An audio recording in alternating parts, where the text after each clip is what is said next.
Okay, so today we're going to teach you how to do steaks on a grill using nothing but charcoal.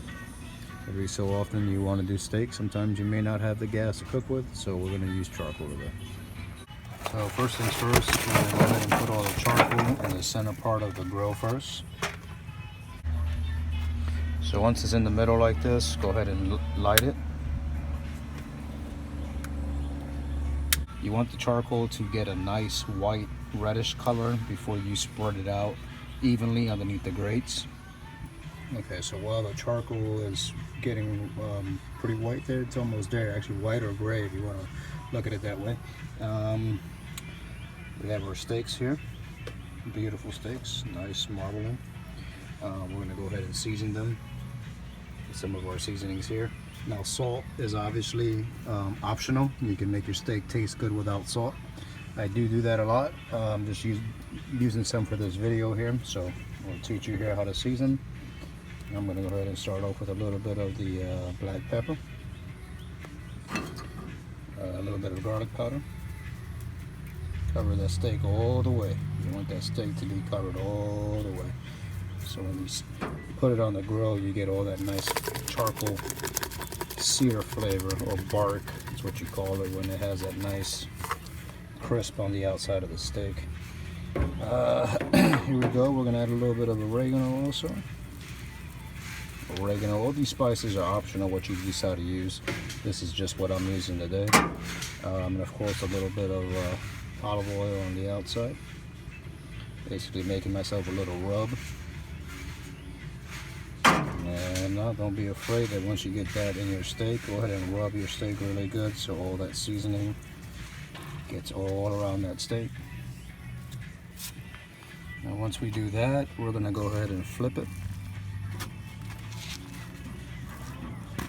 And once we flip it, we're basically going to repeat the same thing we just did on the other side. So this time I'm going to start off with a little bit of the oregano first, black pepper, garlic powder, cover that steak all the way, onion powder.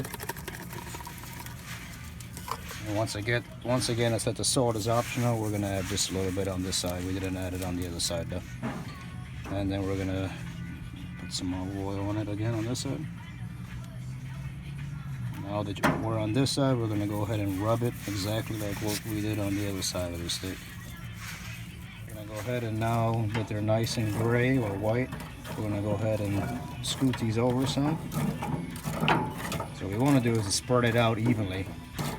So when you do put your grill grates back on, it actually spreads even on the actual steak. So we put the grill grate back on. Now what I want to do is allow that to heat up for about at least a minute or 2 minutes so the grate gets nice and hot before we put the steak on. So that means our grates are nice and hot. We're going to go ahead and grab our steak. Put our steak this way right here. And we're going to follow the same thing on the other steak. We're going to go ahead and put it this way. The reason why we're putting it this way is so when I turn it, we can get those lovely diamond grill marks we always love so much. Okay, so the steak has been cooking on one side exactly how we left it for about 2 minutes. Now what we're going to do is we're going to take the steak like this. You can see the mark it has there. And what we're going to do is just turn it this way. Same thing with this one. See those marks? Now what we're going to do is turn it this way. Now we're going to allow that to cook on the other side for about 2 minutes, and then we'll flip it so we can see our diamond mark. Okay, we're going to go ahead and flip it. It's been about 2 minutes on both sides. You can see the nice marks on that end. And once we flip this one, we're going to see the nice marks on that end. Now we're going to go ahead and do the same thing on the other side. Let it cook for about 2.5 minutes. Flip it on both ends. Alright. We went and go ahead and see those lovely marks we have on there. That's from letting it sit on one side and then flipping it to the other side. 2.5 minutes on both sides. You see that lovely mark. You're going to follow the rest of the temperatures that I have here. And we're going to go ahead and I'm going to show you at the end of the video how to cook it rare, mid-rare, medium, mid-well, and well done. Once you're done with this, go ahead and let it sit for about 3 to 5 minutes so you can let your meat rest. And then after that, enjoy your steak. Thanks for watching. Those steaks are looking good. We're gonna have some steak tonight.